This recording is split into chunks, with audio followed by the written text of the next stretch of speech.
fédérer une audience sur LinkedIn et ça va permettre de développer ses projets et donc de faire du business et donc plein d'autres choses, tu vois. Mais c'était important pour moi de le marketer pas en mode deviens un boss de LinkedIn expert machin. C'était non, c'est la méthode explorateur. C'est une méthode, tu vois.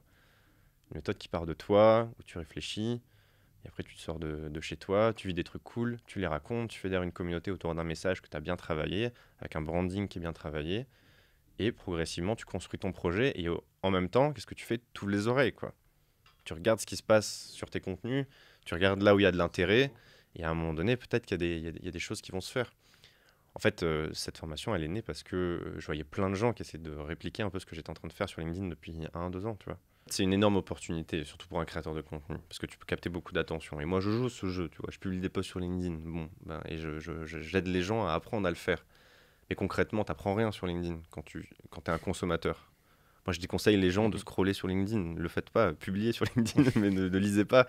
En fait, tu n'apprends rien sur TikTok. Les gens disent si, des fois, non. En fait, c'est faux. Ou alors tu peux peut-être apprendre un truc sur les milliers d'heures que tu as passé à scroller, quoi. Y a pas de... C'est dans le temps long que tu vas construire des choses, construire des idées. Elles sont dures, ces questions. Qu'est-ce que c'est un leader Du coup, on va reprendre sur l'échange off. Et après, je te présente. On va le faire comme ça. Allez, C'est grave stylé ce que tu me disais, je trouve. J'ai eu plusieurs personnes qui étaient en mode nomade ouais. et qui m'ont partagé ce ressenti d'avoir besoin d'un chez-soi. Tu vois, d'un pied-à-terre et peut-être une sorte d'ancrage. Est-ce que c'est toi ce que tu vis là aujourd'hui? Carrément. Je te disais un peu en off que ma frustration numéro 1 aujourd'hui, c'était de ne pas avoir de chez moi. Mon intuition, c'est que être nomade, c'est pas une finalité. Je pense que pour beaucoup de gens qui sont un peu dans une quête de sens, c'est une très belle étape de vie. Ouais. Mais tu vois, au plus je voyageais, au plus je rencontrais de gens, au plus je vivais des aventures, au plus j'avais le besoin d'avoir un endroit où rentrer, me reposer, écrire, où j'ai des affaires, où je sais pas, où on se sent chez soi. Il y en a qui disent oui, mais si t'es un vrai voyageur, tu te sens chez toi partout. Ouais, un peu, mais aussi un peu nulle part, tu vois. Donc, Ouais, t'as l'impression que chez toi c'est partout, c'est aussi nulle part, et que exactement. tu serais content d'avoir ton sac à dos de 7 kilos et ton petit sac de matos, mais que ça serait Voilà. cool d'avoir aussi un peu plus de trucs. Un foyer, tu vois. Ouais. Parce que, ok, je peux aller à Bali, louer une belle villa, tu vois, mais une belle maison, ça fait pas un foyer. Donc, c'est ça qui me manque, moi, je pense, aujourd'hui. Donc, c'est mon focus du moment, là, c'est de trouver un lieu où m'installer. Ce qui m'empêchera pas de partir en expédition, faire des trucs de fou, mais au moins, j'aurai un socle solide sur lequel me propulser. Ok. Et tu disais quoi, ce lieu-là, du coup, tu l'avais pas encore trouvé? Non. C'est cette question où vivre, elle est hyper dure. Je pense que la plupart des gens vivent dans un lieu par défaut. Parce qu'ils y sont nés, parce qu'ils ont étudié, parce qu'ils y travaillent. Mais pas de manière intentionnelle, tu vois. C'est ouf que tu dises ça. C'est J'ai vrai. partagé à Caro la dernière fois, je dis putain, ça me rend ouf de réaliser que j'ai acheté une maison à 3 minutes d'où j'ai vécu toute mon enfance et que j'ai bossé genre à un quart d'heure et que je suis revenu acheter et faire construire ma maison ici, tu vois. Et je dis c'est improbable.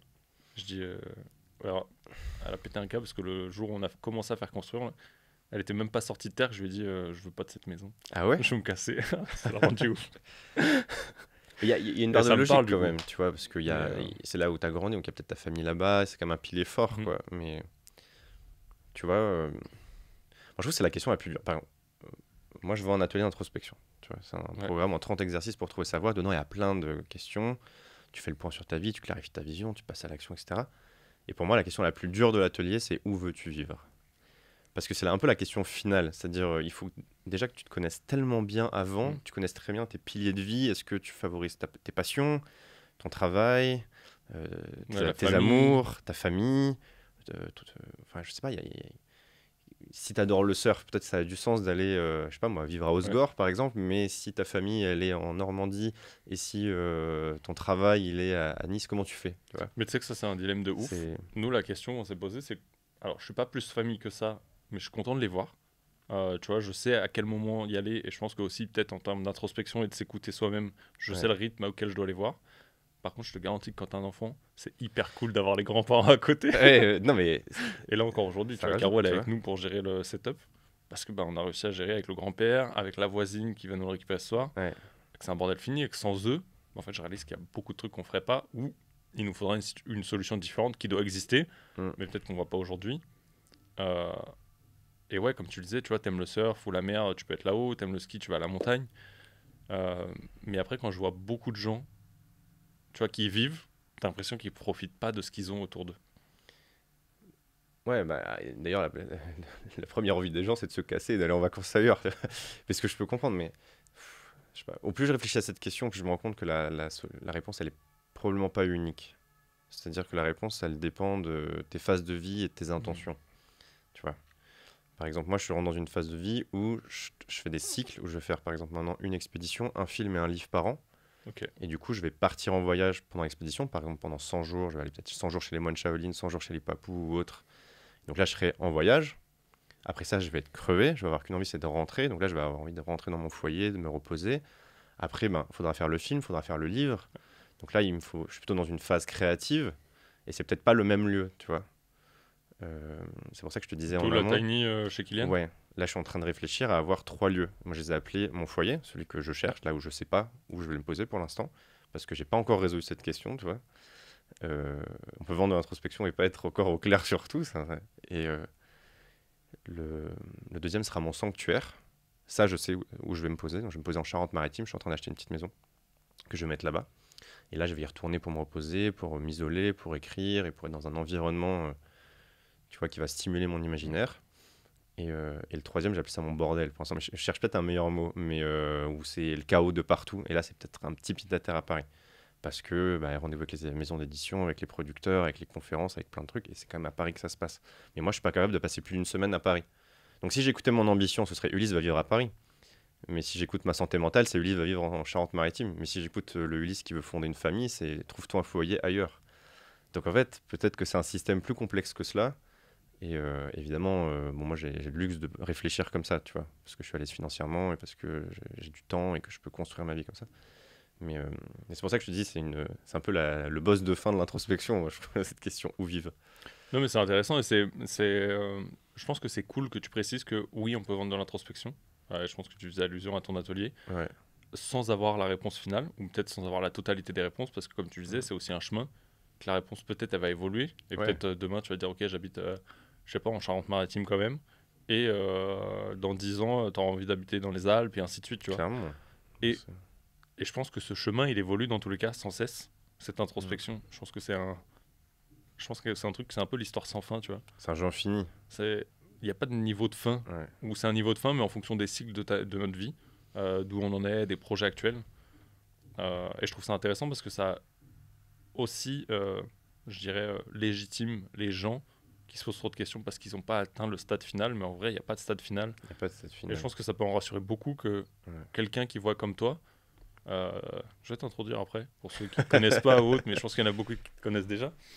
Euh, mais quelqu'un comme toi qui a pris une très grosse notoriété, Mm. notamment sur LinkedIn, ce que tu disais, là, tu écris le livre, tu es parti sur un challenge de créer, de te faire 100 challenges à travers le monde.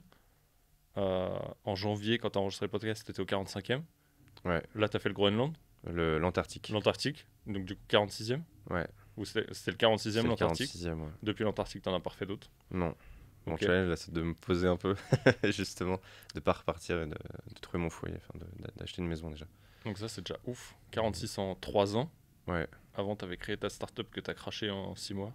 À peu de choses près. Non, plus que ça. Plus que ça. La startup, elle a duré 2 ans et 6 mois, donc 2 ans et 2 ans et demi. 6 mois. Mais et après, j'ai mis 6 mois en fait à accepter que c'était la C'était fin, ça. tu vois. Ok. Que j'étais vraiment dans le mur. La startup était déjà morte, c'était juste moi qui essayais de la faire survivre par tous les moyens. Parce que j'avais du mal à accepter ça, tu vois. C'est super dur de dire oui, c'est bon, je me suis planté, je passe à autre chose, tu vois. Ouais, tu sens que tu as l'ego qui rentre Ah ouais, à ce moment-là. c'est trop dur. Puis j'avais honte aussi, tu vois. Parce que j'ai passé mon temps à dire à tout le monde qu'on allait changer le monde. Et en fait, on n'était pas fichus de se sauver nous-mêmes, tu vois. Donc c'était. Enfin, non, ouais, c'est dur. C'est dur. Puis, moi, j'étais vraiment insistant, tu vois. J'ai amené plein de gens, j'ai fait déménager des gens pour qu'ils rejoignent l'équipe, etc. Quand du jour au lendemain, tu dois plus ou moins virer tout le monde, que tu dois rembourser toutes tes dettes, etc. Enfin, tu te sens un peu comme un con. Comment tu sais que c'est intéressant, tu vois, de détecter ce moment où tu sais que ça doit être la fin et qu'il faut taire ton ego et Ben, tout fermer, rembourser toutes tes dettes et dire ok bah c'était peut-être pas celui-là, c'était une étape, juste c'était pas la bonne quoi. franchement, Je pense que c'est pas évident, tu vois, à vivre. non. Je pense que c'est une question d'expérience. Aujourd'hui, j'aurais arrêté beaucoup plus vite. C'est juste que Je pense qu'un bon indicateur, c'est si tu lances un projet entrepreneurial, surtout une startup, c'est est-ce que tu gagnes de l'argent ou pas, quoi. Ouais. Nous, on faisait pas d'argent, donc on créait pas non plus de communauté. Enfin, on a fait un peu de fois l'envers, on a fait toutes les conneries possibles et imaginables. Et c'est juste que on se rassurait avec des discours de type oui, mais Facebook, ils ont mis 7 ans à trouver leur modèle économique. C'est faux, tu vois. Ils ont fait de l'argent direct, c'est juste qu'on a ça dans. C'est des... c'est des mythes, quoi. Mais non, pas du tout. Et comment tu sais moi, j'ai pas su voir les signaux à l'époque, tu vois. En fait, c'est que tout le monde s'en foutait de ce qu'on faisait. Mais on avait un peu de validation à d'autres endroits, tu vois. Ok, on allait faire un post qui avait bien marché, on allait être invité sur une radio ou à la télé. Du coup, on avait l'impression qu'on était successful. Alors que non. Parce qu'on avait une forme de validation. Et que tout le monde, tout le monde autour de nous disait que c'était trop bien, etc. Parce qu'on était, on n'était pas pareil, on était dans une plus petite ville, il n'y avait pas beaucoup de startups, etc. Donc, mais en fait, c'est simple, hein, quand tu entreprends, c'est tu crées un produit, tu le vends. Si personne veut de ton produit, c'est qu'à un moment donné, tu fais fausse route, quoi. Donc, il faut se mettre en question. Et voilà. Mais c'est dur à accepter. Et moi, j'ai mis longtemps à le faire. Maintenant, j'ai beaucoup plus d'expérience, donc je suis capable d'itérer beaucoup plus vite et de tester plein de choses et de voir tout de suite. Et j'ai beaucoup moins d'ego sur mes projets aussi. Mais parce que j'ai plus réussi aussi. Donc, j'ai moins de choses à prouver déjà à moi-même, aux autres. Je gagne plus je gagne plus d'argent, etc. Donc, je peux lancer des trucs et me dire ça marche pas, c'est pas grave, tu vois. Mais Mais à c'est l'époque, c'était ma vie. intéressant, je crois que c'était sur le podcast des Jeunes Branches que tu as enregistré, quand tu disais, bah, en fait, l'atelier, il est né comme ça, en fait. Il est né parce que tu as eu de la demande, que Ouais, tu avais préparé un premier à PDF, Google ouais. Drive Ouais, sur un PDF, à Google Doc que tu envoyais à des potes, qui ont dit c'est trop génial, et exactement. le pote de ton pote, et ainsi de suite, et qu'après, tu l'as fait évoluer le produit, Mm. qu'aujourd'hui, tu as transformé sur un Podia, je crois, Même sur un Kajabi maintenant. sur un Mais Kajabi. je Ok, crois que c'est la next 7e step. itération de l'atelier. Ok. Et Mais parce que tu as eu une mais, forte demande au départ, et que tu avais des ouais. résultats, et que tout le monde était content, quoi. Au début, j'avais même pas de forte demande, tu vois. Mais j'avais juste eu des signaux faibles que maintenant je suis capable d'interpréter. Mais avant, tu vois, dans ma première boîte, j'en étais incapable en fait. C'est Moi, je faisais mes trucs dans mon coin en fait. C'est ce que je te disais au début. On voulait changer le monde. Finalement, je décidais de changer moi-même. Déjà, pour commencer, c'est déjà pas mal. C'est une grande responsabilité. Tu vois, de créer du sens par soi-même pour sa vie et de créer son monde dans le monde. Et de plus vivre par défaut et d'avoir une vie un peu plus intentionnelle. Donc, moi, j'ai essayé de faire ce travail-là déjà pour moi. En me disant. Je crois que l'altruisme vient de l'égoïsme, tu vois, en me disant si je suis bien dans mes baskets, peut-être que je pourrais commencer à rayonner positivement sur mon entourage plutôt que de vouloir créer des projets gigantesques, faire des millions, etc. Et, euh, et du coup, dans cette quête-là, j'ai des gens dans mon entourage qui ont vu qu'il y avait du changement, tu vois. Bon, déjà, il y a un changement évident, c'est que j'ai tout quitté. J'ai quitté mon job, j'ai quitté mon appart, j'ai quitté toutes mes affaires, j'ai ouvert un sac, il me restait moins de 100 objets, et ça fait 3 ans que je vis comme ça, tu vois. Mais surtout, ils ont vu que j'étais beaucoup plus épanoui, j'étais plus heureux, je suis vachement bien dans mon quotidien maintenant. Par rapport à avant où j'étais pas malheureux, mais j'étais pas heureux. Je me laissais juste porter par le courant de la vie et je cherchais à rien accomplir, tu vois. Je vivais par défaut. J'ai cette métaphore, moi, de la petite boule noire, tu vois, j'avais une petite boule noire qui me suivait partout et qui était un peu la personnification de toutes mes idées sombres, de tous mes regrets, de plein de choses, tu vois, et qui venait remplir, elle venait combler le vide que je laissais. C'est-à-dire, si on parle là, je vais pas tu vois, je vais pas avoir de vide intellectuel, Ouais. je vais être stimulé, etc. Quand j'étais en terrasse, à boire des coups avec des collègues dont fondamentalement, ça servait à rien, tu vois, ce que j'étais en train de faire. Mais j'étais un peu stimulé. Mais dès que j'étais seul ou autre, elle venait remplir mon esprit, tu vois. J'avais cette petite boule noire, je la visualisais à côté de moi. Et, euh, et en fait, le jour où j'ai tout quitté, le jour où je suis parti faire ces 100 challenges à travers le monde, elle a disparu. Et je pense que ça se ressent chez les gens. Quand ils te parlent, j'avais des conversations beaucoup plus profondes et autres. Et du coup, j'ai des amis qui sont venus me voir en mode tiens, mais tiens, en privé, quoi. T'aurais pas deux, trois. Qu'est-ce qui s'est passé Je dis est-ce que tu connais l'introspection? Et je leur envoyais des petits exercices, mais c'était des Google Docs, quoi. Des trucs vraiment à l'arrache. Tu connais l'ikigai et tout, je leur envoyais ça, et puis c'est démerdé, quoi. Deux, trois personnes, je les ai aidés à les faire en live. Et en fait, à la fin, j'avais 10, 20, je sais plus, Google Docs sur mon drive, quoi. Même peut-être plus, je sais plus, il était blindé. Et ça, pour moi, c'est un signal faible. Enfin, c'est un signal qui est même fort, mais tu vois, ça veut pas dire que tu as eu des milliers de demandes, Ouais. mais tu as eu 10-20 personnes dans ton entourage qui sont curieux de ce que tu fais. Alors que j'ai lancé une newsletter payante et aucun de mes potes l'a prise, par exemple. Tu vois. Et c'est là que Et tu ça, dis... c'est un signal qui aurait dû me dire arrête, mec, avec ta newsletter. Non, mais c'est intéressant, tu vois, que tu précises et que tu cadres ce que c'était pour toi le signal faible. C'était qu'à partir de, ok, tu as 10-20 personnes qui te l'ont demandé, qu'on fait le Ouais. taf ou pas. Est-ce qu'elles l'ont toutes fait d'ailleurs? Parce que c'était des Pas Google tous, Docs que tu certains. voyais. Il y en a qui ouvraient et qui disaient c'est trop compliqué, je fais pas, tu vois. Ouais. Mais certains l'ont fait, Mais ouais. t'avais quand même les demandes. Ouais, certains l'ont fait et ceux qui l'ont fait m'ont dit waouh, c'est ouf tes exos et tout. Et après, je me dis ok, faut peut-être que je formalise ça. Et du coup, j'ai tout écrit, tout ce que je savais sur l'introspection. J'en ai fait un PDF, c'est la petite histoire que je vais raconter, mais j'ai fait un petit PDF de Ouais. 30 pages. Je l'ai balancé à ma newsletter. Tu vois, j'avais pas une grosse audience, je vais avoir 1000-2000 mails, quelque chose comme ça à l'époque. Et ce qui est déjà pas mal, hein, mais. Et je crois que le doc, il a été ouvert, je sais pas, mais c'était énorme, tu vois. Ouais, tu disais 800 fois, je crois. Ouais, je sais Dans plus, un ouais, podcast, quelque chose comme ça, mais le taux de clic était vraiment monstrueux. Et là, je me suis dit, waouh, alors ok, c'était une ressource gratuite, etc. Ouais, c'est ce que j'avais demandé. Là, à ce moment-là, Mais, quand tu l'envoies en ouais. PDF, c'était une ressource Ouais, c'est une gratuite. ressource gratuite, mais il y avait zéro mise en forme, il y avait rien, tu vois. C'était Ouais, juste. c'était vraiment PMV, produit ouais, minimum viable. ouais. Tu testes et c'est Et gratos j'ai en balancé plus. tout ce que je savais, j'ai vomi l'introspection que j'avais dans la tête, tu vois. Tous Moi, les exos, toutes les ressources. En plus, dedans, je donnais des conseils. Enfin, c'était un mix de plein de choses, quoi. C'était mal organisé, etc. Mais quelques mois après, j'ai commencé à recevoir des messages de gens qui m'ont dit waouh, ton PDF incroyable, j'ai fait ci, j'ai fait ça, j'ai quitté mon job, je suis parti voyager, je vais lancer un podcast. Je suis en mode waouh, ça part loin cette histoire de PDF. Et là, ça, c'est un gros signal. Parce que si tu commences à vraiment impacter profondément la vie de quelqu'un, c'est que ton produit, enfin, c'est qu'il y a quelque chose à faire, tu vois. Et là, je l'ai repris. Et alors, au début, ça a été 33 niveaux pour apprendre à se connaître, tu vois. Donc là, après les Google Docs, après Et donc là, après le le, PDF, le déjà, moi, je PDF, trouve ouais. ça ouf le taux de clic que t'as pour un truc gratuit dans ta newsletter. Ouais. J'ai l'impression que moi, je fais un truc comme ça, les gens, ils cliquent pas, tu sais. C'est peut-être une impression, tu vois, mais Bah, j'en je vois sais beaucoup pas. quand tu renvoies un truc. Il y en a beaucoup qui le prennent aujourd'hui, et je l'ai vu dans Ouais. d'autres écosystèmes que le mien, et qui vont pas forcément aller chercher, tu sais. Genre collecteur, alors peut-être tu l'avais bien marketé Ouais. aussi, ou peut-être c'était bien tombé par rapport à l'audience que t'avais. Après, je documentais, tu vois, j'envoyais des newsletters. Les gens suivaient vraiment ma quête spirituelle, Ouais, entre c'était lié guillemets. à ce que C'était tu vraiment faisais à ce hyper moment-là. lié. Je leur ai dit, voilà, bon, bah, ça fait quelques, je sais plus, 6 mois, 1 an que vous me suivez dans tous mes délires là, de challenge autour du monde. Regardez, j'ai essayé de condenser tout ce que j'ai appris dans un endroit, c'est gratos, essayez quoi. Et après, j'en ai fait un Notion. Et c'est là où tu le monétises. Et là, j'ai commencé à le monétiser, ouais. Mais le Notion, pareil, la promesse était nulle. C'était 33 niveaux pour apprendre à te connaître. C'était pas sexy. C'est pas sexy, tu vois. En fait, tu sais pas. C'est ça que j'ai compris dans le business des formations, c'est un business de transformation. Tu vends une promesse de transformation aux gens. Tu dis, bah, t'as un état A, tu vas arriver à un état B. Donc, donne-moi de l'argent et je vais t'aider à aller à cet état B. Et en fait, à l'époque, bah non, 33 niveaux pour apprendre à te connaître. Tu te connais pas, tu te connais. En fait, il n'y a pas de curseur, quoi. Donc, c'était dur. Après, j'ai changé. Après, j'ai changé ça en 40 jours pour apprendre à te connaître. C'est un peu plus précis, mais toujours pas. Après, je l'ai passé sur un Podia. Après, j'ai changé, j'ai fait 40 jours pour trouver sa voie. Et après, là, je viens de faire une nouvelle itération encore. Et maintenant, c'est devenu 30 exercices pour trouver sa voie. Et maintenant, c'est passé sur un Kagami. Et là, j'ai tout refait. J'ai tout refait. Chaque niveau, tu as une thématique avec un texte d'introduction où je donne plus du tout de conseils. C'est juste une métaphore sur ton voyage intérieur.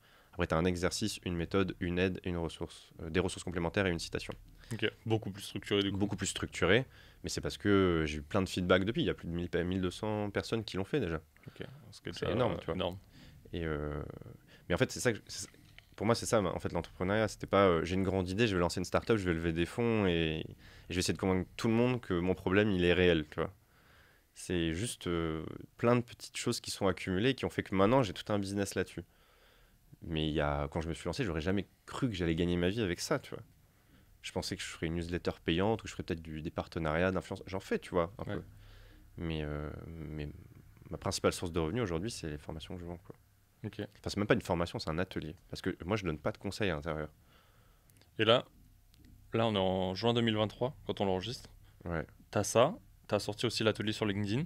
ouais. Ça pour le coup, c'est plus Ça, une formation. c'est plus récent. Ouais. Il est arrivé quand La semaine dernière, genre. Ok, Enfin, donc c'est bien c'est ça. très, très récent, quoi. Et là, en termes de revenus, je sais qu'en janvier, je crois que tu avais dit c'était pas énorme l'atelier. En termes de pourcentage sur tes revenus, tu sais, avec les contrats d'influence et autres, et les Ouais. ads. En fait, ça dépend des semaines. En fait, maintenant, les formations commencent à bien se vendre. Tu vois, là, l'atelier, je fais un gros lancement.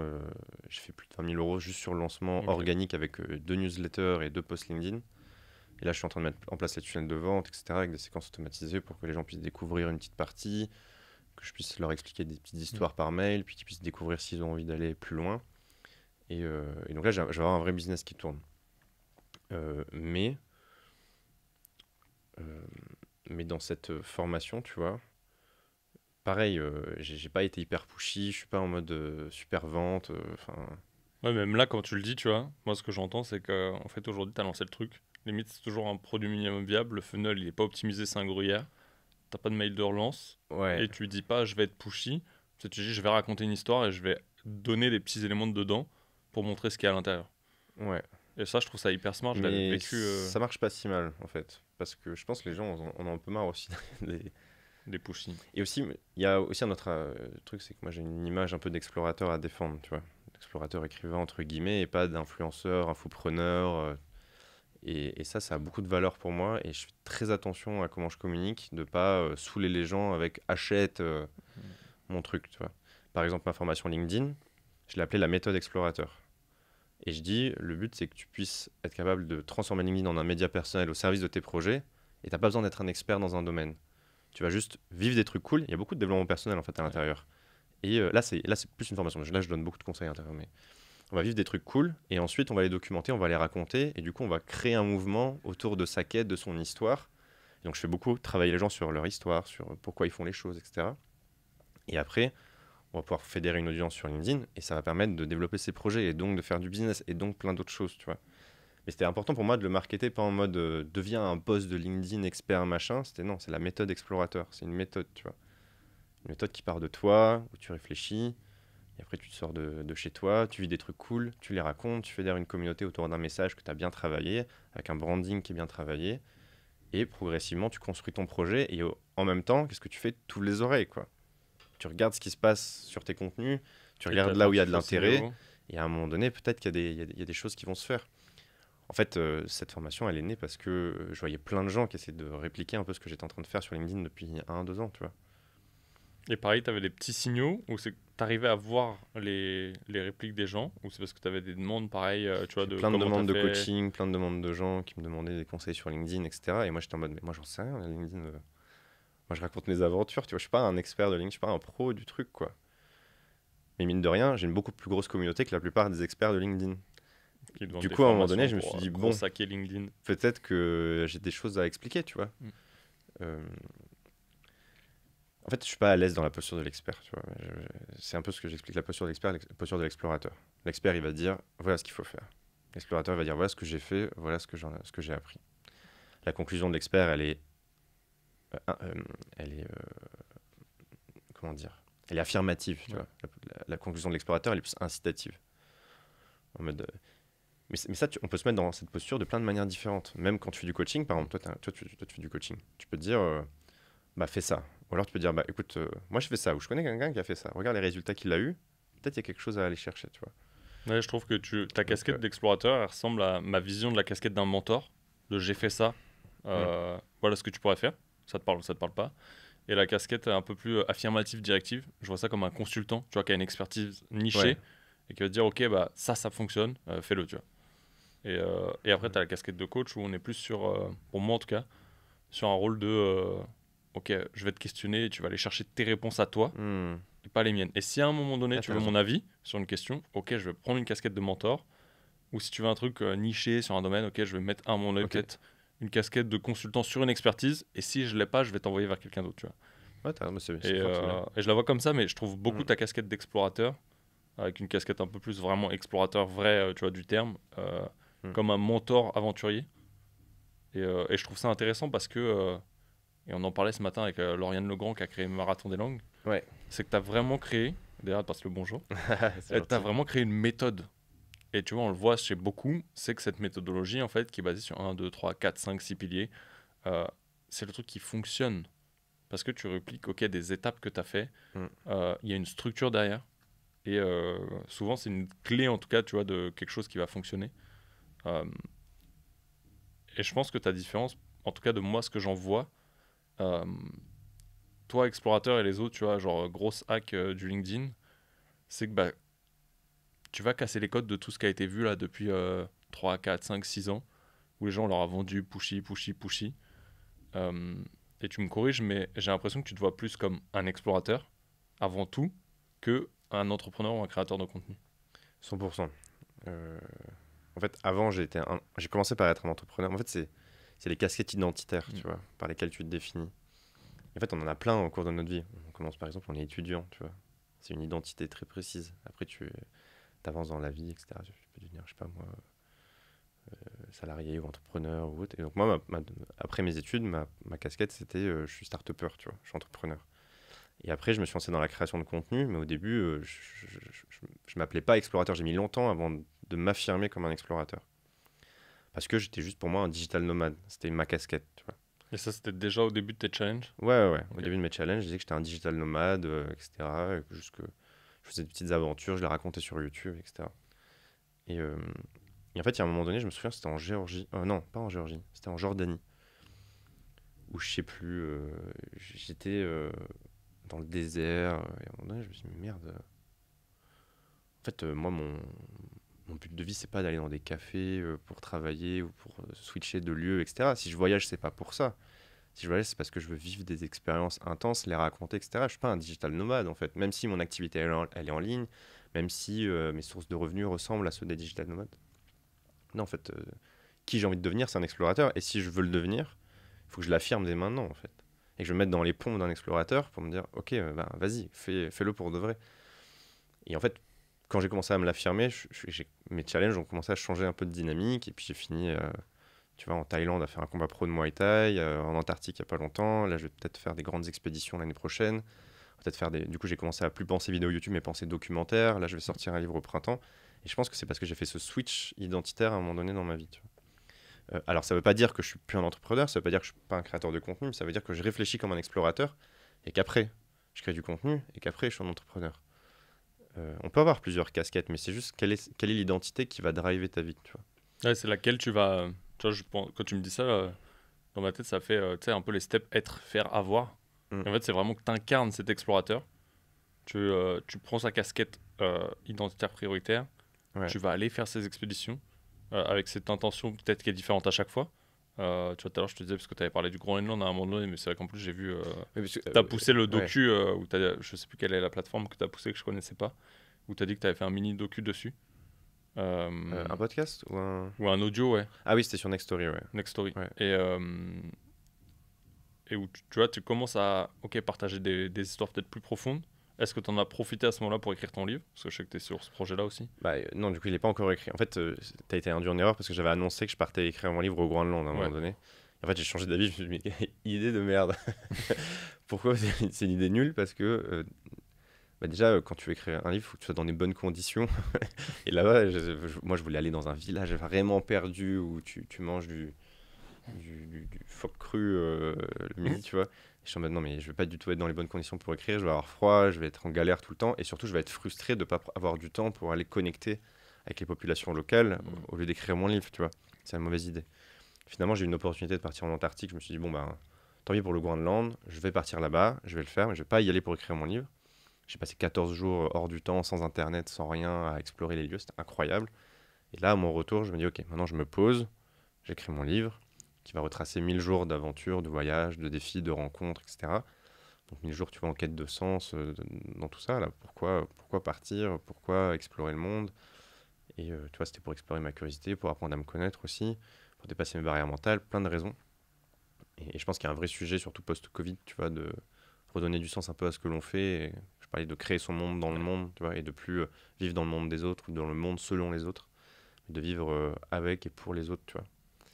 Euh, et, euh, et donc, ouais, après, quand j'aurai publié ce livre, là, je pourrais me dire, allez, je vais faire 100 jours avec les Inuits, je vais y aller de manière hyper intentionnelle, j'aurai tout mon temps pour vivre des choses fortes avec eux, et après, je reviendrai dans mon sanctuaire pour écrire mon livre. Tu vois. Ok. Là, est-ce Voilà. que je sais que tu as déjà fait ton sanctuaire, du coup, ça va être chez Kylian? Ouais, ça va être probablement là-bas, ouais. Je sais que tu as déjà été faire un petit tour chez lui il y a pas longtemps. Tu as Ouais. commencé à écrire ou tu attends vraiment d'avoir fait cette aventure pour commencer à l'écrire? Alors, j'ai pas commencé à... En fait, alors c'est compliqué. Commencer à écrire... Alors, j'ai signé mon contrat déjà, donc Ouais. je vais écrire avec Albin Michel. Ok. J'ai déjà des idées, j'ai déjà un début de plan. Euh, j'ai déjà documenté énormément de mes voyages, donc j'ai beaucoup d'écrits sur lesquels me baser, mais j'ai pas ouvert le livre en mode allez, ligne 1, c'est parti, j'écris. Et là, je suis en train de faire un travail préliminaire au livre qui va être de réécrire tous mes articles de blog Parce que les 46 challenges, j'en ai fait à chaque fois un article de blog, une histoire, mais je les écrivais comme des newsletters à l'ancienne. Mon style d'écriture, il a vraiment évolué. Et là, j'ai fait une refonte complète de mon site et je veux réintégrer toutes ces histoires au propre dans mon blog, tu vois. Et donc, j'ai quand même 50 articles à écrire. Euh, mais en fait, ça va me donner énormément de matière pour le livre. Donc là, ce que je fais, c'est que là, je suis en train de le faire. Donc, dès que j'ai terminé ce travail, je me mets sur le livre. Et ça me permettra aussi de bien me replonger dans toutes les aventures, de pas... J'ai pas envie de bâcler le livre. Tu vois, moi, c'est... D'un point de vue identitaire, là, je te disais tout à l'heure, explorateur-écrivain versus influenceur, entrepreneur, slash Entrepreneur, ouais. infopreneur, etc. Donc, tous ces termes-là. Moi, mon ambition demain, c'est de devenir... Enfin, c'est d'incarner l'explorateur et c'est de raconter dans des livres. J'écris pas un livre parce que j'ai une communauté, parce que je sais que je peux en vendre, tu vois. Je veux pas faire un livre d'influenceur bâclé avec des jolies images, etc. Je vais faire un vrai livre. Je vais prendre du temps, ça va être long, ce sera pas du tout rentable pour moi, je m'en fous, tu vois. Pour moi, c'est ma finalité. Et donc, c'est ça que j'ai envie d'incarner, c'est ça que j'ai envie de devenir. Donc, je vais prendre vraiment tout le temps qu'il faut et je partirai pas dans la prochaine expédition tant que ce livre ne sera pas parfait. Tu Et du coup, vois. c'est un peu ce que tu as envie de léguer avant de partir? Voilà. Ouais, oui. Et c'est ce que j'aime aussi. J'aime bien les formats longs. Je fais un peu à contre-courant la société, tu vois, qui va de plus en plus dans les formats courts et dans la consommation rapide de tout. Moi, je suis beaucoup plus touché par les documentaires, ouais, par les livres. Je sais pas, j'ai envie d'avoir de la place pour développer des vraies idées. Voilà. Là, je trouve ça vraiment cool, tu vois. C'est Antoine Bem qui Ouais, partageait ça la dernière fois. Que lui, il a fait le choix pareil de couper tous les formats courts et de revenir sur des formats longs. Parce que, bah ouais, on a tendance à consommer plein de formats courts. C'est cool, c'est génial, ça va vite. Mais en fait, ça rentre pas en profondeur. Et tu peux ouais. pas forcément y aller à coup de format court. T'apprends Euh, rien dans les formats courts. et en vrai, Enfin, tu fais un Reels sur l'Antarctique et tu vas écouter le docu audio que tu as fait de 15 minutes. Enfin, même en 15 audios de 1 minute, je pense que tu es incapable de raconter aussi profondément, sauf si tu le coupes et que faut que ouais, tu non, écoutes les 15 comme dans un histoires. film, ouais. T'as pas le temps de te Mm. mettre en immersion, parce qu'à chaque fois, le truc il coupe, il se met. Euh, Non, et mais t'es loin de ouais. l'histoire, tu vois. C'est- En fait, c'est une énorme opportunité, surtout pour un créateur de contenu, parce que tu peux capter beaucoup d'attention. Et moi, je joue ce jeu, tu vois. Je publie des posts sur LinkedIn, bon, ben, et j'aide les gens à apprendre à le faire. Mais concrètement, t'apprends rien sur LinkedIn quand t'es un consommateur. Moi, je déconseille les gens de Mhm. scroller sur LinkedIn. Ne le faites pas, publiez sur LinkedIn, mais ne lisez pas. En fait, t'apprends rien sur TikTok. Les gens disent si, des fois, non. En fait, c'est faux. Ou alors, tu peux peut-être apprendre un truc sur les milliers d'heures que t'as passé à scroller, quoi. Y a pas de... C'est dans le temps long que tu vas construire des choses, construire des idées, construire des... Ouais, je pense que tu peux. Moi, j'ai plus la vision que sur des formats courts, tu peux avoir des idées ou trouver des tips. Tu vois, genre moi, j'ai trouvé Ouais, une AI qui me fait gagner un temps fou sur le montage de multicam. Euh, et c'est cool. Mais en vrai, c'est le seul truc, je crois, que j'ai trouvé, tu vois. Après, le reste, c'est ouais. des idées ou c'est un truc qui te projette dans une situation idéalisée ou de rêveur. Et en Mm. fait, tu ouvres le truc pour 3 minutes, 3 heures plus tard, tu es encore sur TikTok, tu vois. Mais c'est ça, en fait. Et que tu vois pas le temps passer. Il y a YouTube, quand même. YouTube, c'est un bon entre deux où À YouTube, tu as du format long qui est stylé il y a dessus. du format long très stylé, même sur des formats de 15 minutes, tu peux déjà Mm. commencer à creuser un peu plus une idée, tu vois, et à prendre des choses et à faire réfléchir. Le problème, c'est que t'as pas le temps de réfléchir, c'est ça. En fait, comme tu scrolles tout le temps, t'as pas le temps de processer le truc que tu viens de voir, quoi. Ouais. Et, moi, je suis pas anti ça, hein. Enfin, j'ai aussi 100 000 abonnés sur TikTok, tu vois, donc je joue ce jeu-là. Mais tu joues le jeu du Mais créateur, ouais, mais t'as quand même la vision d'amener un format long derrière, qui se crée petit à petit. oui, Tant le livre, tant. Après, t'as amené les méthodes, tu vois, dans la formation, et c'est cool aussi, mais tu vois, là, t'as le projet du livre. Là, tu vois que tes challenges, ils ont évolué dans, ok, j'en fais un par année, mais je le documente. ouais, Moi, je vois les docus. Bon, ça m'arrive de binge des séries, je peux pas dire que c'est le truc que je mate le plus, mais c'est les trucs où je les regarde peut-être et je les revisionne plusieurs fois, tu vois. Genre le docu sur Orelsan, j'ai regardé les ouais, Formula One, il y a Swing sur le golf et autres, où tu vois, tu vas profondément sur l'humain ou des aventures ou comment ça s'est passé, et les parallèles que tu peux en faire et les messages que tu captes au moment donné. Euh, Tu vois, tout à l'heure, tu disais bah, peut-être une série de docu, c'est un truc que je trouve qui est ultra puissant, euh, mais qui est beaucoup plus profond, tu vois. Jamais j'aurais ouais. capté ce que j'ai capté dans le docu d'Orelsan en 2 saisons sur du TikTok ou même sur un YouTube, je pense. Bah, ouais, je sais pas, alors, j'ai pas envie de parler pour les autres, mais en tout cas, moi, c'est ce qui me touche, tu vois. Et j'ai envie d'être connu pour ça. Tu vois, dans ma vision idéale, à 5 ans, je suis connu pour mes livres et mes films. Je suis pas connu pour mes TikTok, tu vois. Ouais. Ouais, mais du coup, les Et ça TikTok, peut tu vois, aider, je trouve que c'est mais ça, mais je trouve que c'est cool d'en avoir fait parce que c'est ce qui permet, du coup, vu qu'il y a des consommateurs, de de faire connaître. propulser Ouais, sur ces contenus-là. exactement. Et je pense que c'est utile. Tu vois, ça serait dommage de pas les utiliser parce que c'est le truc qui permet de te faire connaître et Bien sûr, d'amener la notoriété que tu as et peut-être de faire les challenges que tu veux aussi aujourd'hui. c'est un Pour le outil. remettre Ouais. dans l'ordre pour ceux qui nous écoutent aussi, tu vois. En fait, je pense que l'idée, c'est de maîtriser les outils de notre siècle sans en être esclave, tu vois. Ouais. C'est Jean-Charles Cardani qui explique ça, mais c'est de se dire, ok, c'est une opportunité incroyable, bon, faut les saisir, faut s'éduquer, en fait, tu vois. C'est comme Internet, c'est quand même un gros langage sur lequel on n'a pas été éduqué. Donc, comment tu te sers de ces outils-là, comment c'est des effets de levier sans permission que tu peux utiliser. Et voilà, mais c'est toujours cette idée d'entreprendre au service de sa philosophie de vie. C'est quoi la finalité, tu vois. Ok, tu vas avoir 1 million d'abonnés sur TikTok, et maintenant, il se passe quoi, tu vois. Tu veux léguer quoi. Peut-être que ça, par exemple, il y a un mec que j'adore qui s'appelle Suyo. Je crois que c'est ça son sur TikTok. C'est un mec qui fait des courts-métrages, et lui, tu vois, vraiment, il pense ses courts-métrages pour du TikTok. Et c'est génial. C'est tout petit film, ça dure 15 secondes. Mais c'est hyper travaillé. Et ça, c'est mon créateur préféré sur la plateforme. Parce que c'est la finalité, tu vois. Mais j'ai l'impression qu'il n'y en a pas beaucoup qui pensent comme ça, tu vois. Voilà. Bon, bref. Après, j'ai pas envie d'être dans le jugement ou autre. Non, non, Chacun mais fait ce qu'il c'est veut. intéressant, tu vois, d'avoir même des positions ou des avis. Tu vois, on en a tous différents et je pense qu'on a tous notre carte du monde. Mais Ouais. c'est intéressant, je mettrai la ressource et j'irai voir, je connais pas. Je mettrai C'est la ressource dans la incroyable. Ce description mec est pour ceux qui veulent aller incroyable. checker. Moi, ça Ouais. me fascine aussi, tu vois, d'aller checker des fois des créateurs et ça peut être une source d'inspiration pour beaucoup, tu vois. Tant pour Ouais. craquer les codes que trouver sa façon de faire. Euh, on a parlé du livre. Est-ce que tu as déjà la date de sortie de connue? Ou c'est Selon mon approximatif? éditrice, c'est au printemps 2024, donc probablement en avril. Ok, Voilà, faut que je me bouge maintenant. Mais non, mais je pense que ça devrait être là, ça. Bon, normalement. ok. Voilà. Donc, printemps 2024, on est Ouais, censé voir ton livre dans les bacs. normalement, ouais. J'espère. Oui. Ça dépend que de toi, en vrai. Ouais, ça dépend que de moi, mais non, mais ça va le faire.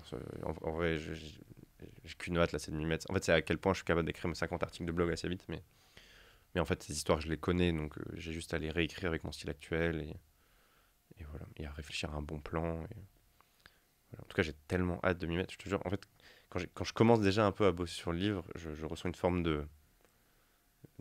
d'extase intérieure, quoi. Je me dis, ouais, en fait, je suis fait pour ça. Alors que quand je fais des vidéos sur TikTok, c'est enfin, c'est difficile, tu vois, pour moi.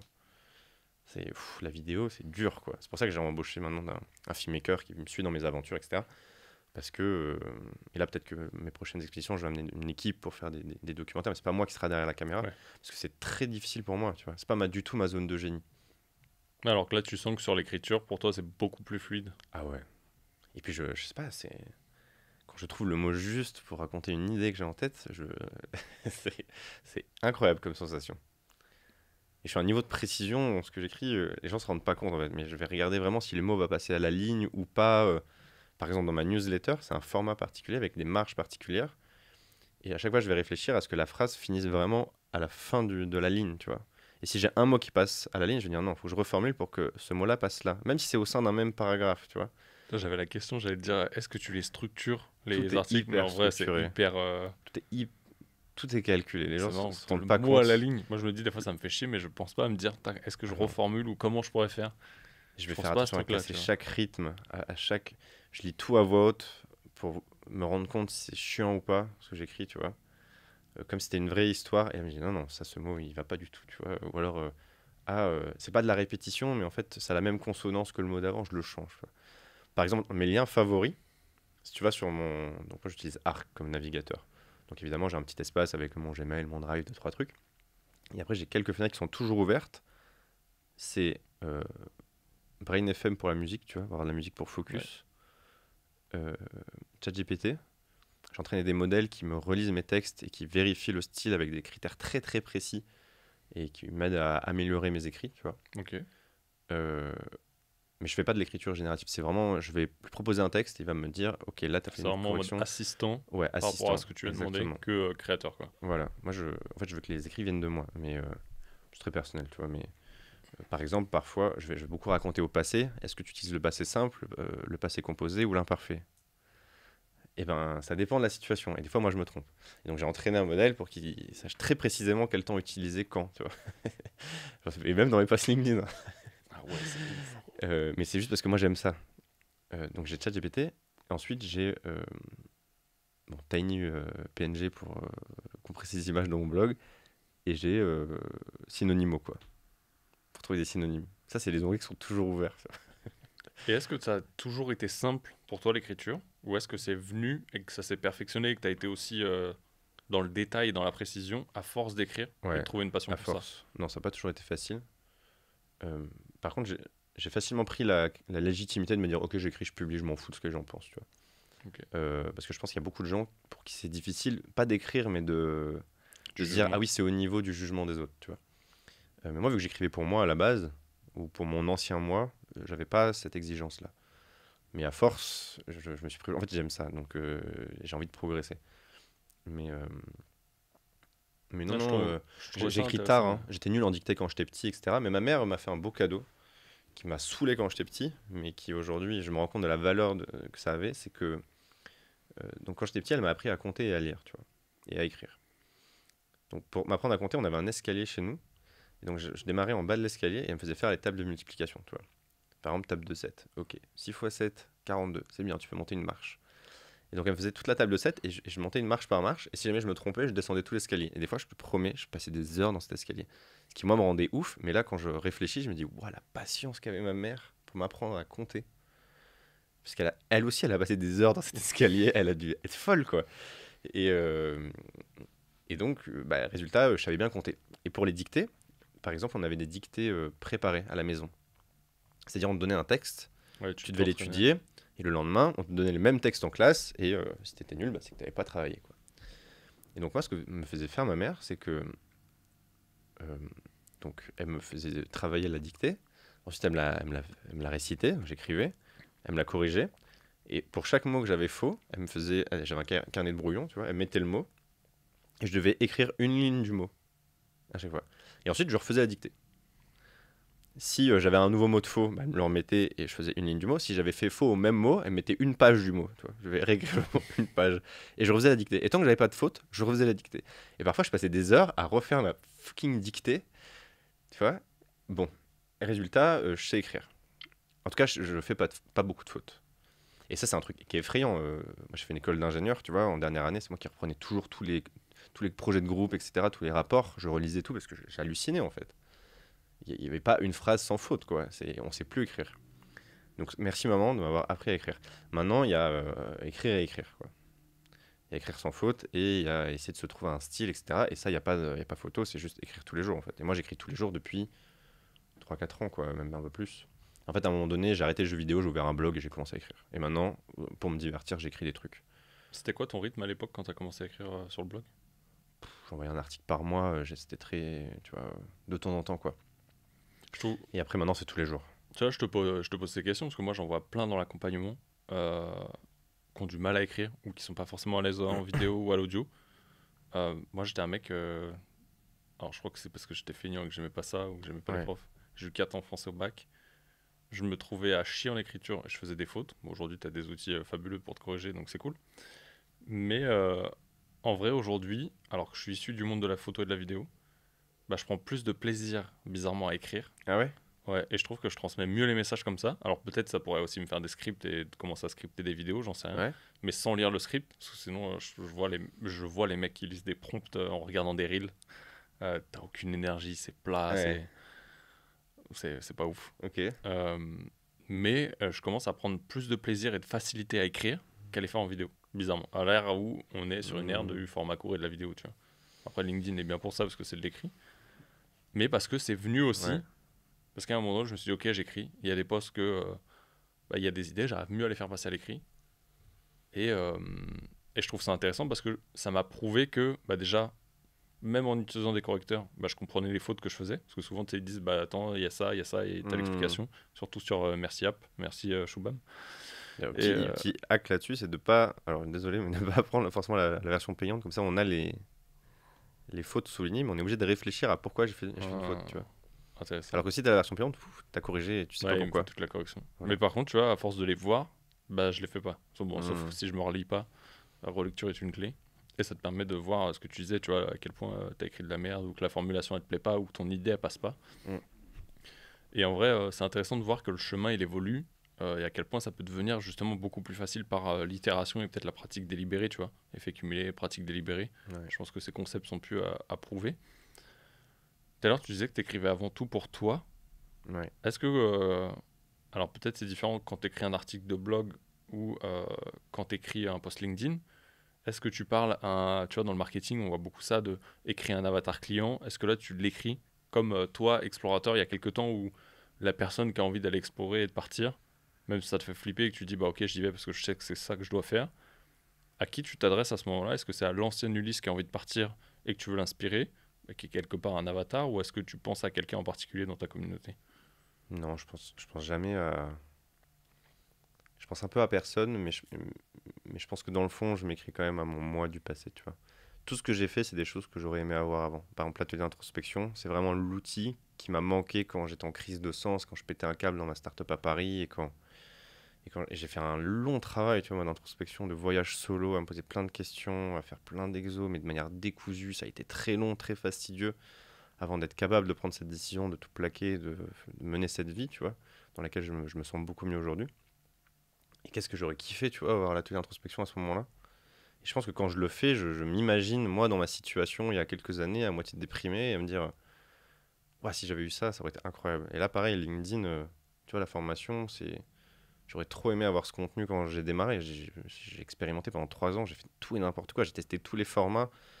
Et en fait, c'est assez récemment où j'ai trouvé vraiment un format qui me plaît, qui fonctionne bien, où j'ai pas besoin d'être clivant. Parce que j'ai fait des posts, des Mhm. bangers qui marchaient très bien, où je foutais le feu partout et foutais le. Tu vois, du coup, j'avais des haters, je finissais dans les groupes à la con, des gens qui se moquent de, tu vois, d'énergie, etc. Et en fait, ça m'arrive plus trop maintenant. Ça m'arrive plus trop parce que je suis dans une posture beaucoup plus calme. J'ai trouvé un format qui a plus besoin, enfin, j'ai plus besoin, tu vois, ouais, De rentrer dans ces codes de d'aller dans les clivance, combats. Ouais. de prise de position hyper. Exactement. Ça veut pas dire que je peux pas avoir des idées fortes ou tu vois, des principes que j'incarne, mais je le fais de manière personnelle. Je ne veux plus donner de leçons aux gens. Euh, et ça, c'est un format qui est génial, qui est très lié du coup un peu à ce côté un peu explorateur. On fait des trucs cool, tirez-en vos propres leçons et peut-être proposer aux gens d'essayer par eux-mêmes, quoi. Mais, et ça, j'aurais vraiment aimé voir ça.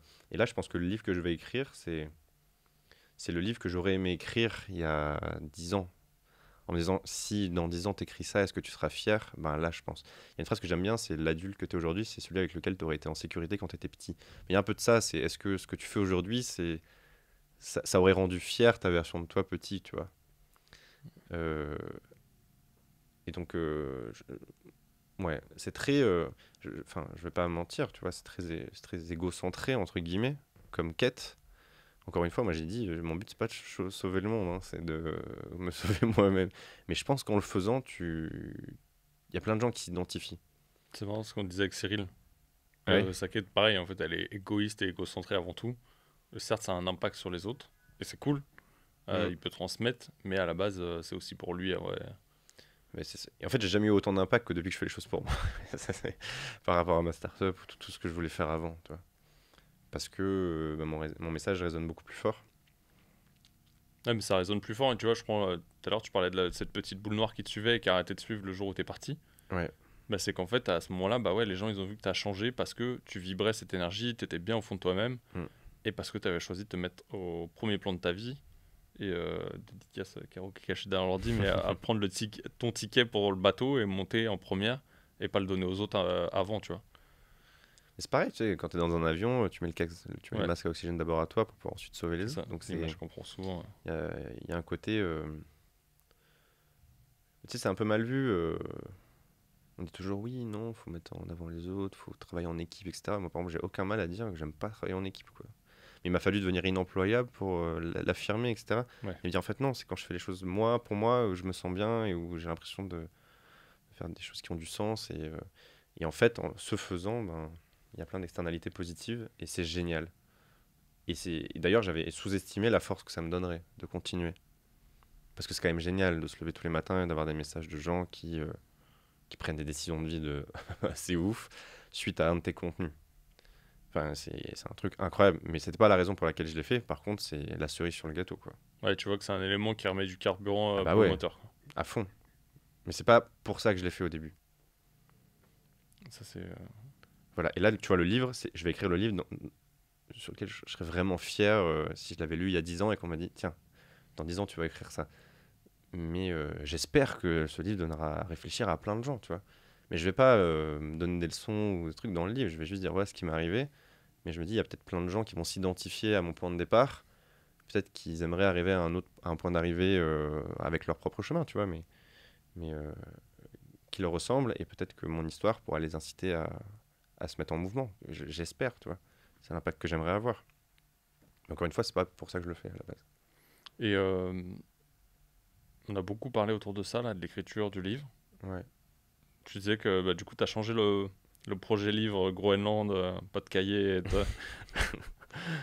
Et tu as saisi l'opportunité d'aller en Antarctique. Ouais. Comment c'était là-haut? Ah, c'est beau, hein. Antarctique, c'est un lieu. En fait, c'est l'un des derniers lieux qui est un peu plus préservé quand même. Par exemple, quand tu arrives là-bas, tu dois faire vraiment gaffe à plein de choses. Moi, tout mon équipement, il a été inspecté pour pas qu'on ramène de graines ou autres ou d'espèces qui sont pas endémiques à l'Antarctique. Quand tu vas sur une île, après tu ressors, tu nettoies, tu as des bottes, tu les passes dans un sorte de liquide spécial pour désinfecter, etc. Pour pas ramener, parce que tu peux par exemple être un porteur sain de certains germes d'une île à une autre, etc. Donc il y a ça, mais c'est un lieu qui pousse à la réflexion. Déjà, j'ai passé 14 jours sans Internet, donc ça fait du bien. Dans notre société où tout est hyper connecté, et surtout moi, parce que c'est mon business, tu vois. Je crée du contenu sur Internet, donc je suis vite tenté d'aller checker mes centaines de notifications, quoi. Donc ça m'a fait beaucoup de bien. Ça te pousse à la réflexion, tu marches dans les pas de grands explorateurs qui sont allés là-bas dans des conditions bien pires que toi, sachant que c'est déjà pas si fun d'y aller. Parce que pour y aller, il faut quand même se taper le passage de Drake, et c'est 3 jours. Nous, on avait une houle de 10 à 12 mètres de haut. Ça fait mal au ventre, tu vois. Pendant 3 jours, non-stop. Et t'es là, pendant 3 jours moi, dans non-stop, mon tu lit, tapes je faisais... une houle de 10-12 mètres. Ouais. Tu dors pas en vrai. Tu dors très mal, c'est dur, et tu te dis, ah, putain, à l'époque, ils vivaient ça, mais waouh. Et après, tu arrives là-bas. Et après, quand tu rentres dans la péninsule, c'est un peu plus calme. Et nous, on est allé assez loin, on a été le bateau le plus au sud du monde. On a dépassé le cercle antarctique. Moi, je me suis fait une petite baignade là-bas aussi pour le fun. Tu m'as dit que tu avais un bain froid Ouais. chez toi. Voilà, je me suis fait un petit bain là-bas. Et c'est ouf. Par exemple, là-bas, pour la première fois, j'ai eu une vision de... en fait, je sais pas pourquoi, mais j'ai une vision. C'est une vraie vision. Tu vois. C'est-à-dire, c'était des images limpides de moi dans un lit avec un enfant sur moi. Tu m'aurais posé la question à 5 ans, je t'aurais dit, je veux pas d'enfant. Moi, je t'aurais dit aussi, je veux être digital nomade, etc. Résultat, raté. Mais, je l'ai été, mais j'en reviens, quoi. Et maintenant, je commence à me dire, tiens, fonder une famille, c'est quand même une belle idée, quoi.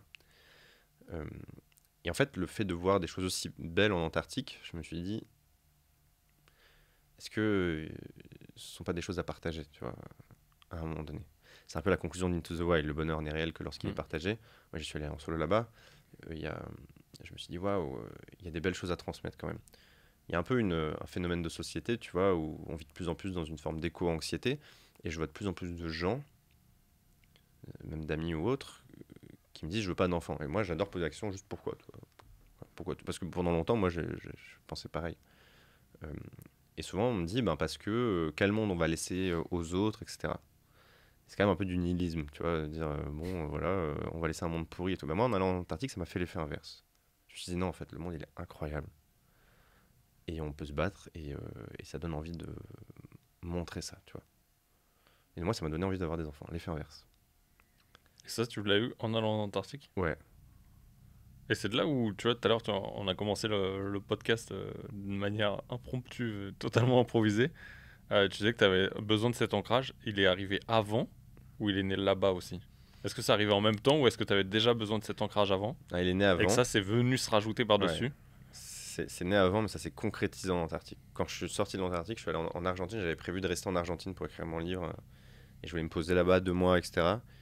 Je me suis posé à un moment donné, et au bout d'une semaine, j'étais en mode, je bouillonnais, je dis non, il faut que je rentre chez moi là, il faut que j'aille en France, enfin, c'est là-bas où il y a mes racines quand même. Et je suis parti, j'ai pris un billet du jour au lendemain, je dis ok, faut que je parte là, faut que je rentre. Et l'Antarctique a été un catalyseur, je pense. C'est, En fait, l'Antarctique a marqué la fin de ma vie de nomade et le début de ma vie d'explorateur, et pour ça, il fallait que j'ai un lieu où rentrer. Euh, Même si c'était déjà une intuition que j'avais avant. Mais là-bas, j'ai eu le temps de réfléchir, donc ça m'a vraiment ancré dans ma décision, quoi. Ouais, tu sens que les 14 jours déconnectés, Comme ça, c'est incroyable. C'est quand la dernière fois que tu as passé 14 jours sans Internet? euh, la dernière fois, déjà, elle dit non. J'ai pas fait 14 jours sans internet. J'ai C'est dû en fou, faire, ouais. allez, 5. Mais déjà, c'est 5 énorme. et c'était dans le désert juste avant le Covid, février 2020. Ouais. Tu vois, tu es obligé d'aller dans le désert pour faire ça. Ouais. Et Et encore, t'étais dans quel désert? dans le Sahara, Où ça? à El Miamid, au Maroc. Ah, au Maroc, ok. El Ah, trop bien. Miamid, on est descendu. Et en vrai, il nous a dit il n'y a pas internet et tout. Et il y en a qui chassaient. En La fait, ils connexion. s'entendaient bien Ouais. avec les guides. Et en fait, le fils du guide, il y avait une seule dune où il arrivait à capter. Ouais. Genre, il y en a un de chez nous qui a été genre voir ses réseaux, tu vois. Ouais, le truc, il est resté au fond du sac. Ben, en fait, c'est super dur de déconnecter, surtout quand toute ta vie elle est en ligne, tu vois. Mais j'ai fait, du coup, je suis allé marcher 8 jours en Mauritanie, dans le Sahara, aussi, j'avais pas internet. C'est trop bien. Et moi, ces moments-là, ils sont hyper privilégiés. J'essaie d'en faire un par an. J'avais fait aussi 6 jours dans la jungle, sans internet, en Costa Rica, tu vois. Et c'est vraiment des moments où t'es pas productif, entre guillemets, parce que t'avances pas sur ton business ou quoi, mais t'as jamais été aussi productif dans ta vie, quoi. C'est là où tu prends des grosses décisions qui vont orienter. Peut-être tu vas twister de 5%, peut-être que tu vas, enfin de 5 degrés, pardon, peut-être que tu vas faire un virage à 190 degrés, tu vas te dire, allez, je vire tout, mais 180 degrés d'ailleurs. Et, mais c'est des moments hyper privilégiés et c'est très rare. Et moi, j'incite plein de gens à essayer, tu vois. Ne serait-ce qu'une journée. Ouais, Une journée sans téléphone. c'est pas évident. Je pense que, comme tu le disais, c'est un moment qui te permet de ralentir, de faire un vide Ouais. et peut-être de laisser place à tout ce que tu n'arrives pas à processer. Moi, tu vois, c'est en discussion pour que je parte genre 48 heures dans une tiny pas très loin de Paris. Là. Ah, Je trop trouvais un bien. spot qui a l'air trop cool. Et je me suis dit, bah, j'ai besoin de ça, tu vois, ou j'en ressens le besoin là, Hmm. de partir et pour ok, refaire un reset, poser à nouveau la vision, l'ajuster. Et Hmm. est-ce que c'est Trop vraiment bien. là où j'ai envie d'y aller ou est-ce que c'est juste une question d'ego et en fait c'est encore un projet que je dois mettre dans une voie de garage, tu vois. Et, Trop bien. et du coup, ça me parle, tu vois, quand tu disais je mets une tiny chez Kylian. Je me Dimanche, dis, je mais vais dans une tiny en périphérie de Paris. tu vas chez Parenthèse. Non, je sais plus. En fait, il y a quelqu'un qui vend une tiny house, donc Ok. je vais la essayer. Ah, Enfin, je vais ok. l'essayer, pardon. Ah, cool. Et, donc, ouais, ça me fait rire, quoi. C'est Ah, exactement tu ce vois. que je vais faire. Mais ouais, c'est. J'ai ma lampe de ma montre qui s'est enclenchée. Euh, T'en as tiré quoi, du coup, de ces 5 jours dans le désert? Est-ce que t'as pris des décisions fortes suite à Déjà, ça j'étais ou... pas seul. Donc, je pense que tu. Ouais, j'en ai pris des décisions fortes parce que c'est là où j'ai reconnecté. Tu vois, tout à l'heure, je te disais en off, bah, j'ai commencé en tant que photographe et vidéaste. Ouais. Et j'ai bifurqué. Le Covid m'a aidé à faire le pivot. Mais en fait, le Connect the Dot, il a eu lieu dans le désert Hmm. où j'ai reconnecté qu'en fait, cette posture de coach, je l'ai toujours eue depuis mon adolescence.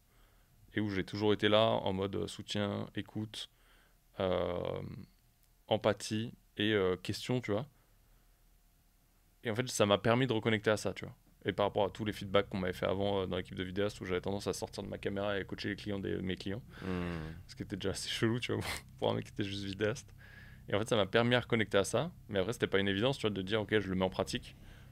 Euh, et ouais, ça m'a fait processer beaucoup de choses comme ça, tu vois. Et Ouais, ça prend reconnecter du à temps, ces moments ouais. aussi de déconnexion, de... Ok, des nuits, il y en a, elles ont caillé, j'ai mal dormi, mais tu vois, de profiter de la belle étoile et de voir ok, qu'en fait, il y a des moments de vide comme ça et qui sont magnifiques et ouais, où tu es déconnecté, tu vois. Et je pense que c'est des expériences à vivre au moins une fois dans ta vie et de réaliser à quel point les gens qui vivent là-bas, euh, ils sont peut-être même encore plus heureux que toi alors qu'ils sont pas tout ce qu'on a, tu vois. Et ça, c'est ouf, tu vois. Ouais. Je sais pas s'ils sont plus heureux, mais. Je sais pas En tout si on cas, peut le certains, qualifier, mais certains tu ont vois l'air plus qu'ils paisibles, tu vois. voilà, c'est ça, c'est peut-être C'est... qu'ils ont cette sérénité, ce côté paisible et tu sens qu'ils sont bien à faire ce qu'ils font, tu vois. Ouais. J'ai Peut-être une le anecdote désert, il les aide pour quand... ça. On dit que c'est un. Je sais plus, c'est un bon. C'est quoi la formule? Quand c'est pas de nettoyer ou de. Tu vois? Ah, de purifier. De purifier. Ouais.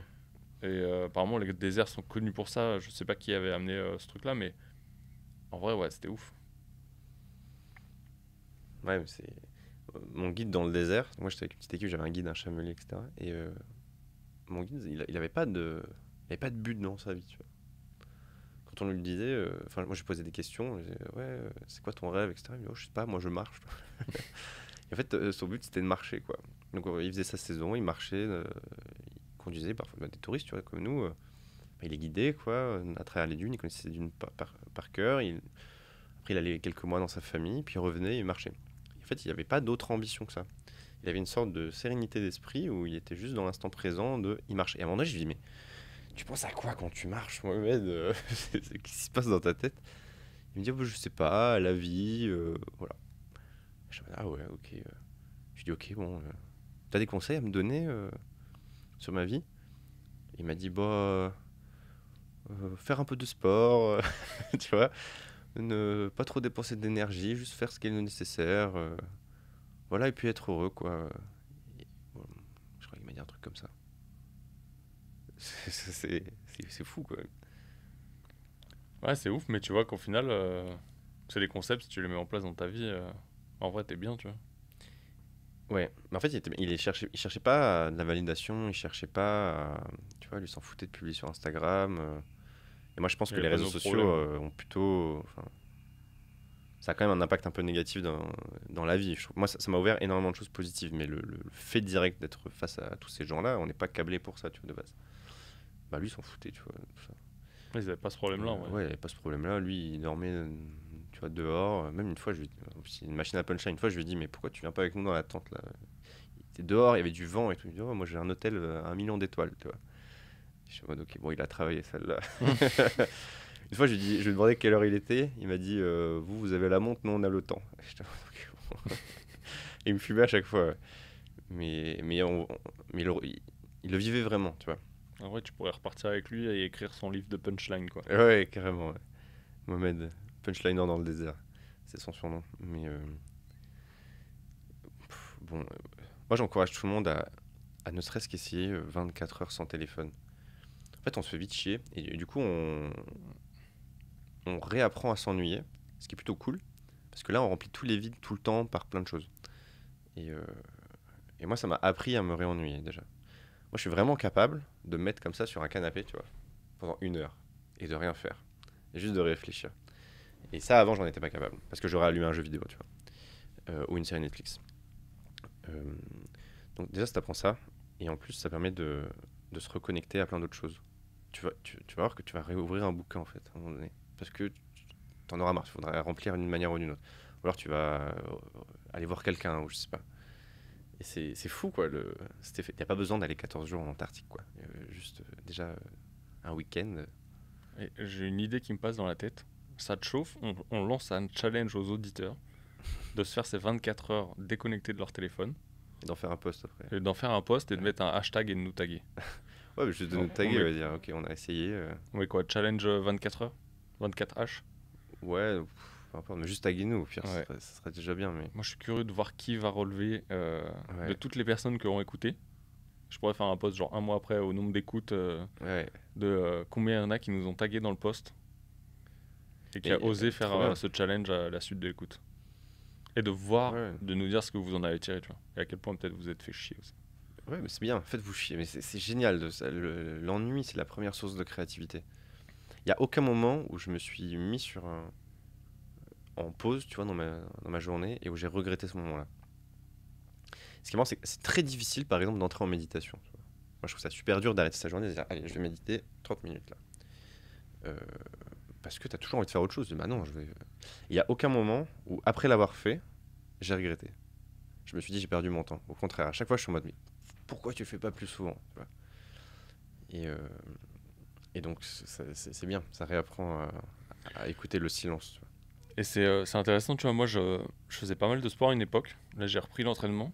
Et c'est la première fois de ma vie où je fais tous les sports sans musique, sans rien, sans Ouais. podcast. Et le nombre de personnes qui me disent ah ouais, je vais écouter le podcast en faisant du sport. Je dis ouais, s'il te plaît, je préférerais que tu n'écoutes pas le podcast et que tu fasses du sport sans rien.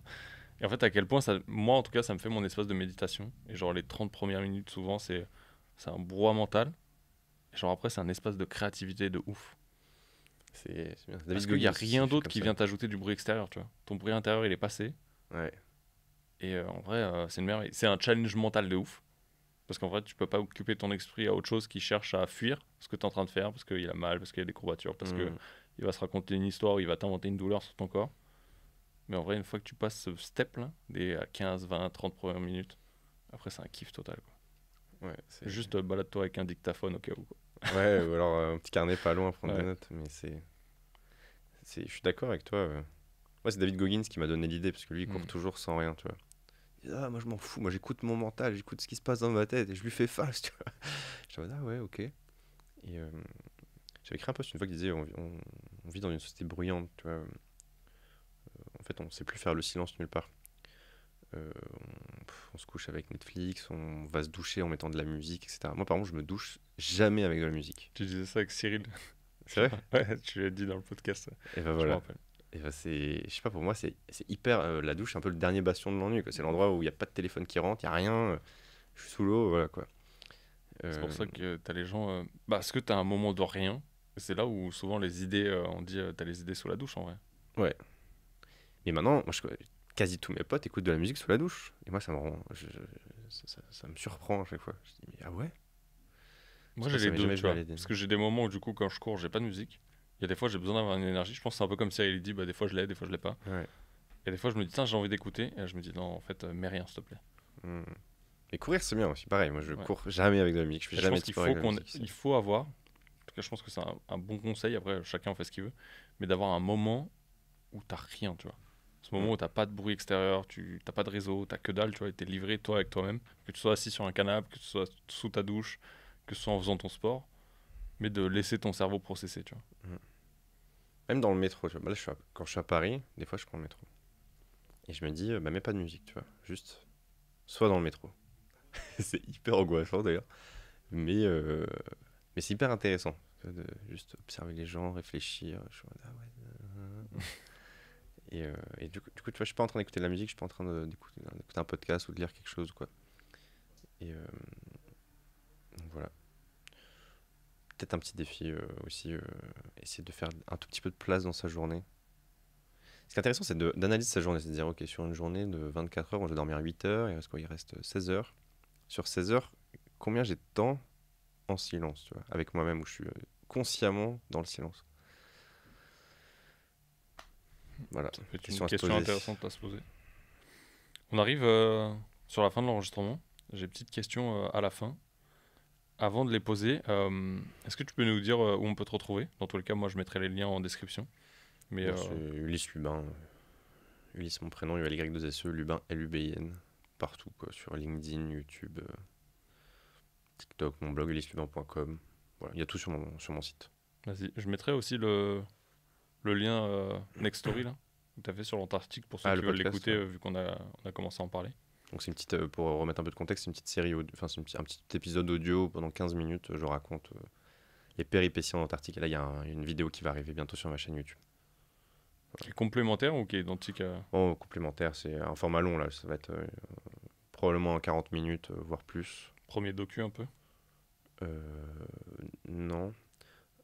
C'est pas un format docu, là, c'est vraiment un format à l'ancienne parce que j'ai pas pu emmener de filmmaker là-bas. Donc c'est comme quand j'étais dans la jungle avec ma caméra tout seul pour pouvoir raconter mes bêtises, quoi. Donc là, c'est vraiment un format très authentique. Mais j'ai déjà un docu sur ma chaîne YouTube, c'est les 30 jours pour devenir combattant de Muay Thai. Ouais. Que ça, j'ai tourné, voilà. Mais ça, c'est un format beaucoup plus travaillé, plus exigeant, etc. Là, ça sera une vidéo plus chill où je vais raconter les histoires des explorateurs aussi qui ont été sur ces lieux, etc. Cool. Voilà, le charcot, etc. Vas-y, s'il est sorti d'ici là, je le rajouterai. Ouais, Comme faut que ça, je me pour bouge ceux qui là. veulent aller voir. Mais normalement, dans Ah, une ouais, semaine ça- ou deux, c'est bon. Ah Il devrait bah ça sortir. sera bon alors. Ok. On va le sortir pendant l'été. J'aime même poser cette question, c'est est-ce qu'il y a une ressource qui a été, que ce soit un livre, un podcast, une chaîne YouTube, qui a été un game changer un peu dans ton parcours à un moment donné? Et qu'est-ce que ça serait? Et c'est volontairement large, tu vois, pour que ce soit sur tout et n'importe quoi, tu vois. Pas forcément lié au mindset, à l'entrepreneur. Ah purée, il y en a plein, mais en fait, ça dépend de comment j'ai envie d'orienter, tu vois. Ah, je le, te laisse choisir. le truc. C'est bon parce que jusqu'à il y a pas longtemps, j'aurais probablement répondu, tu vois, l'almanach de Naval Ravikant, parce que c'est Ouais. ce qui m'a permis de structurer mon business, de réfléchir, etc. Mais en fait, quand je réfléchis à la direction que je prends aujourd'hui, c'est un livre que j'ai lu même avant. Je crois que je dirais Dans les forêts de Sibérie de Sylvain Tesson. Ok. Je connais pas du tout. Donc, c'est un livre. En fait, Sylvain Tesson, donc c'est un écrivain, explorateur aussi, entre guillemets, euh, auquel je m'identifie un petit peu parce que, notamment, il a, il a eu un accident quand il était plus jeune. Il est tombé d'un toit. Il a une sorte de paralysie faciale, etc., à cause de l'alcool. Et moi, j'ai beaucoup, beaucoup grimpé de toits. J'ai escaladé plein de trucs. J'ai escaladé le Palais des Papes, j'ai escaladé plein de châteaux dans le sud, etc. Et j'ai failli tomber plusieurs fois parce que j'étais ivre et tout. D'ailleurs, depuis, j'ai arrêté l'alcool. Je bois plus. Et donc, je m'identifie un peu à son histoire d'une certaine manière. Et après, il est parti vivre plein d'expériences incroyables à travers le monde. Et il les raconte dans des livres. Parfois, c'est un petit peu en mode livre fiction, parfois un peu moins. Et ça, c'est une sorte de journal de bord où il a acheté une cabane au bord du lac Baïkal, en Russie. Et il est parti vivre 6 mois là-bas, seul, pour expérimenter deux choses qu'il n'avait jamais connues, le silence et la solitude. Et c'est incroyable. C'est vraiment une ode au temps long. Bon, il se fait chier, tu vois, donc il amène des livres, il boit de la vodka, il s'emmerde. Tu vois, et puis il fait des rencontres assez incroyables dans la forêt. Mais je n'ai pas envie de spoil. Et ce livre, ma mère me l'a offert quand je lançais ma start-up. Non, ça faisait peut-être un an que j'avais ma start-up. Et je me souviens l'avoir lu. Et juste après, ça a commencé à allumer des choses chez moi. Tu vois. Me dire, ok, waouh, c'était beau quand même ce livre, j'ai envie de partir. Ils en ont fait un film aussi qui s'appelle Dans les forêts de Sibérie, qui est assez cool. Euh, mais ouais, ce livre m'a donné envie de voyager. Ce livre m'a donné envie de me recentrer sur moi, d'apprendre à me connaître. Ce livre m'a. Il a allumé une petite étincelle qui a mis longtemps à s'embraser, tu vois. Mais je pense que ça part de ce livre. Merci maman, très beau cadeau. Beaucoup de remerciements pour ta mère. Mais c'est cool, je vais aller. Voilà. Ça a l'air intéressant. Dans les forêts de Sibérie. Et Sylvain Tesson, un mec assez fabuleux à découvrir, qui, est, qui est à la fois un peu à contre, pareil, qui repousse un peu les nouvelles technologies, etc. Il est toujours avec ses petits calepins, il part marcher dans les chemins noirs, tu vois, tous les chemins qui sont pas balisés. Ils en ont fait un film il y a pas longtemps avec Jean Dujardin. Euh, et, euh, et d'un autre côté, il vit à Paris quand même, tu vois, donc il y a un côté un peu où il rejette une forme de modernisme, mais il en fait aussi partie. Et voilà, donc c'est un personnage assez fascinant. Top. Je mettrai la ressource aussi. Est-ce qu'il y a.